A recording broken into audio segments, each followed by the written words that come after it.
Você sabia que um astronauta pode perder cerca de 1% da massa óssea dele por mês quando ele está lá no espaço? É verdade, gente. A gravidade aqui da Terra, ela ajuda ao cálcio a se manter e a gente evita de perder esse sal mineral super importante. Inclusive, sais minerais é tema da nossa videoaula de agora.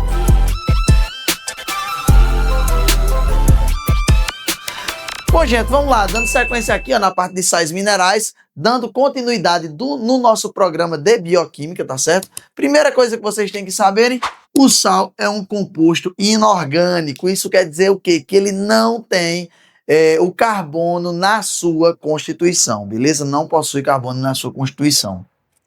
Outra coisa, eles não são produzidos pelo corpo. Ei, se o sal mineral não é produzido pelo corpo, como é que ele está dentro do nosso corpo? A resposta é simples, através dos alimentos. A gente se alimenta de alguma coisa, essa alguma coisa tem que ter sais minerais para eles poderem agir no nosso corpo. Inclusive, quando a gente for falar dos sais minerais aqui, em cada um deles, eu vou dizer as fontes dos alimentos nos quais a gente consegue encontrar cada um deles, beleza? Mas vamos aqui, ó. Quando eles são solúveis em água, obviamente, eles são chamados de íons. Íon nada mais é do que um átomo que ele tem carga. Essa carga tanto pode ser positiva quanto pode ser negativa. Se a carga for positiva, eu chamo de cátion. Se a carga for negativa, eu chamo de ânion, beleza? Vamos lá. Outra classificação que a gente tem é a de macronutrientes e a dos micronutrientes. Aqueles sais minerais que são considerados macronutrientes, eles precisam ser ingeridos cerca de mais de 100 gramas por dia de cada um deles. A exemplo de cálcio, fósforo, sódio, potássio, magnésio, entre alguns outros. Aqueles que são considerados micronutrientes, aí você só vai ingerir até, no máximo, 20 miligramas por dia deles. Exemplo, ferro, zinco, iodo, tá bem? Então são alguns exemplos do que a gente tem aí. Agora a gente vai começar, pessoal, a falar especificamente dos sais minerais, um a um, dizendo mais ou menos quais seriam as funções, quais os alimentos que a gente pode encontrar eles e o que o excesso, a carência, talvez pudesse ali ocasionar de problema, beleza? Então, se liga aqui em cada um deles. Primeiro deles, o cálcio.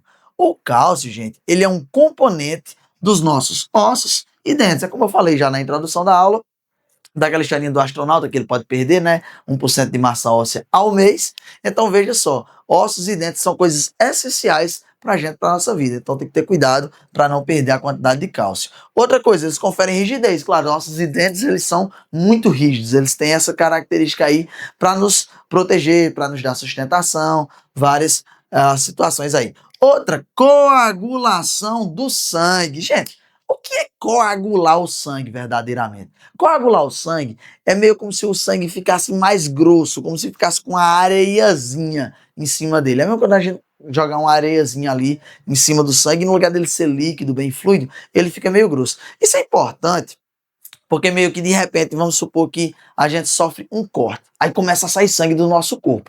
Se a gente não coagula o sangue, ou seja, se o sangue não dá uma engrossada, não dá uma endurecida ali naquela região, a gente não para nunca de sangrar. E a gente vai sangrar até morrer, vai perder todo o sangue do nosso corpo, coisa que não pode acontecer de jeito nenhum, tá certo? Outra, funcionamento de nervos e de músculos. Gente, o cálcio aqui na parte dos nervos, ele atua bem certinho lá na sinapse nervosa, beleza? Sinapse dos nossos queridos neurônios. Então veja só, o neurônio, ele para emitir um sinal de um neurônio para outro neurônio, ele precisa ter uma diferença de carga, diferença de potencial ali na membrana plasmática. Quem gera essa diferença de carga é também ali o cálcio.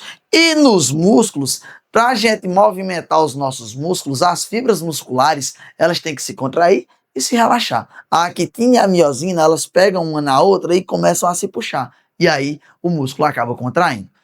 Quem dá o disparo, o ok, para essa contração iniciar é o átomo de cálcio, beleza? O sal mineral cálcio. Outra, as fontes onde o cálcio pode ser encontrado, nos vegetais e nos laticínios. Laticínios são os derivados do leite, beleza? Isso aqui é a parte do cálcio. Vamos falar agora do sódio, que é outro sal mineral bem importante. O sódio, ele é o principal cátion do líquido extracelular, ou seja, aquele líquido que está onde? Fora da nossa célula, beleza? Ele vai ser importante aonde? No equilíbrio osmótico. Então pensa só, pessoal. Eu tenho um monte de sódio lá do lado de fora da minha célula. Quanto mais sódio eu tenho fora da célula, mais vai entrar, mais vai ter água ali do lado de fora. Porque quando tem muito soluto, deve ter muito solvente. Se eu quero colocar a água para dentro da minha célula, aí eu pego esse danadinho desse sódio, coloco para dentro da célula e aí a água vai ter uma tendência de acompanhar ele. Então faz esse equilíbrio osmótico. Aonde o sódio está, a água deverá estar também. Por isso equilíbrio osmótico, equilíbrio da quantidade de água onde é que ela está ali. Outra, impulso nervoso, né? Como eu falei, da mesma forma como eu falei aqui no cálcio, o sódio ele também atua fazendo essa polarização na membrana plasmática e as fontes onde a gente encontra é no sal de cozinha, beleza? Agora a gente vai para a parte de potássio, se liga só. Galerinha, vamos lá, ó. Falando aqui agora sobre o nosso querido potássio. E aí, uma coisinha que o potássio faz é o equilíbrio osmótico. O que é o equilíbrio osmótico? Eu já falei para vocês. É aquilo que controla a quantidade de água que entra e sai de uma determinada membrana, de uma determinada célula, de um determinado lugar, beleza? Então, quanto mais potássio no local, mais água vai tentar ir para aquele local para diluir aquele potássio. Se o potássio vai para outro local, a água tem uma tendência de acompanhá-lo. Beleza? Muito bem. Outra coisa seria a contração muscular e atividade dos nervos, tá bem? Que basicamente funciona como o sódio, tanto o sódio quanto o potássio, eles funcionam em sintonia, os dois eles se ajudam nesse processo, tá bem? Fontes, o leite, a banana e a carne, inclusive, os tenistas, eles comem muita banana ao longo dos jogos por conta do potássio, que evita também as câimbras, evita ali a fadiga muscular, tá certo? Aqui tem uma situação importante, que é a questão dos estômatos. Estômatos, gente, são estruturas que estão presentes nas folhas dos vegetais, que basicamente controlam a saída de água de uma planta. Ou seja, se o estômago está aberto, a água está saindo o tempo inteiro. Se o estômago está fechado, a água está ali ficando presa. Vai ter um momento que a gente vai estudar sobre botânica e eu vou explicar com detalhes isso, tá? Mas nesse primeiro momento eu quero que você saiba a respeito disso. Então, olha só. Aqui está o desenho de um estômago, formado por duas células, tá certo? Essas células são chamadas de células guardas e tem esse buraquinho no central aqui que eu chamo de ostíolo. Então, veja só. Quando as células guardas elas estão cheias de água, elas incham e fazem esse formatozinho aqui. Só que o que é que faz com que a água chegue aqui dentro dessas células? É a presença do nosso querido potássio. Para eu trazer água aqui para dentro, primeiro eu coloco o potássio, isso daqui vai ficar todo cheio de potássio, e aí vai estimular a água que está no meio extracelular vir para o meio intracelular. E aí pode ocorrer a saída de água de uma célula, de uma planta, por esse buraquinho aqui, beleza? Ah, mas eu já estou perdendo muita água, a planta está perdendo muita água, o que, que vai acontecer? Eu preciso retirar a água dessas células para elas desincharem. O que, que eu faço? Eu pego o potássio que estava aqui dentro e tiro para fora da célula. Naturalmente, a água vai tender a sair da célula para acompanhar quem? Acompanhar o nosso querido potássio. Beleza? Muito bem. Um outro sal mineral seria o fóssil, que é responsável pela estruturação também dos nossos ossos e dentes. Outra coisa que ele forma é o ATP, que é o trifosfato de adenosina, que é aquela moeda energética do nosso corpo. Basicamente, todas as reações, tudo que a gente vai fazer no corpo, a gente tem que pagar por aquilo. Na sociedade, a gente paga as coisas com dinheiro. No nosso organismo, a gente paga as coisas com ATP. Seria a nossa moeda de troca, moeda energética ali, beleza? Além disso, a gente tem o DNA e o RNA, que são o quê? São nossos queridos ácidos nucleicos. Então, o fósforo, ele está também na estruturação dos nossos ácidos nucleicos. Inclusive, ácido nucleico também vai ser um tema de aula aqui da nossa querida bioquímica. Inclusive, pessoal, se você está gostando da aula até aqui, não esquece, deixa seu like, se inscreve no canal, compartilha com os amigos e se você tem alguma dúvida, deixa no comentário que o professor vai lá te responder. beleza pura? Então, olha só.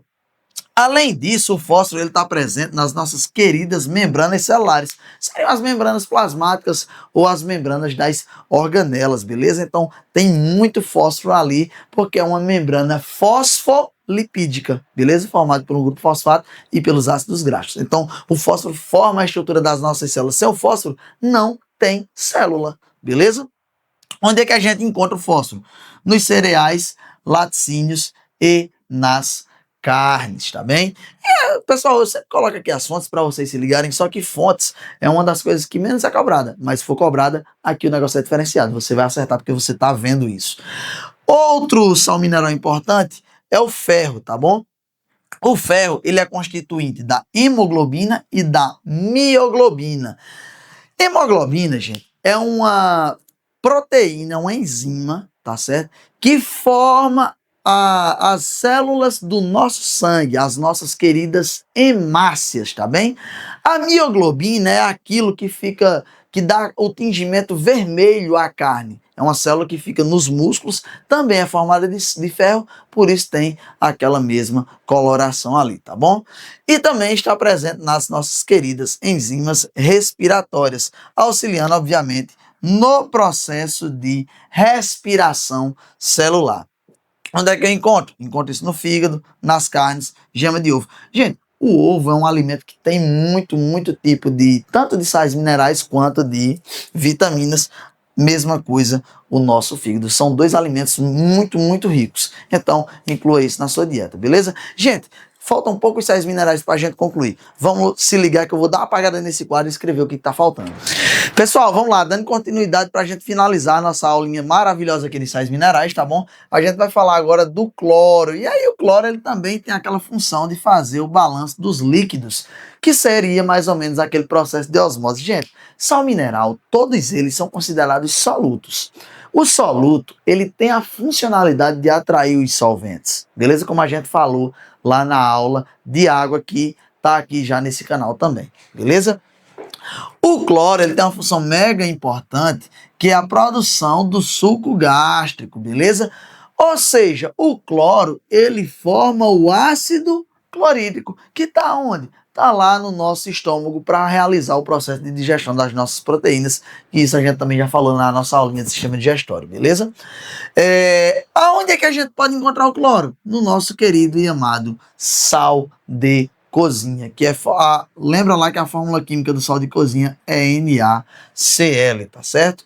A gente tem também o nosso iodo, que é responsável pela estruturação dos hormônios da tireoide, que seriam o T3 e o T4, que dão ali características importantes a gente. Quando a gente está com carência de iodo, a gente tem uma doença chamada de bócio, que basicamente é o aumento grande da nossa tireoide, que deixa o nosso pescoço aqui enlarguecido. A tireoide não está produzindo aquilo que deveria produzir, ela força muito para tentar compensar a carência desse iodo, né, desses hormônios, e aí ela, de tanto forçar, ela acaba crescendo muito, beleza? Inclusive, uma das principais fontes são os frutos do mar e também o nosso querido sal de cozinha, também tem muito iodo, é obrigatório acrescentar iodo, é uma lei que existe hoje, que a gente possa acrescentar iodo no sal de cozinha. A gente comendo os alimentos salgados, naturalmente a gente está colocando ali um pouquinho de iodo no nosso organismo. Mas cuidado, não vai sair comendo sal exageradamente, porque aí de repente você vai ter problemas de hipertensão arterial, né? Tem que ter cuidado com isso aí, se ligar nessa brincadeira.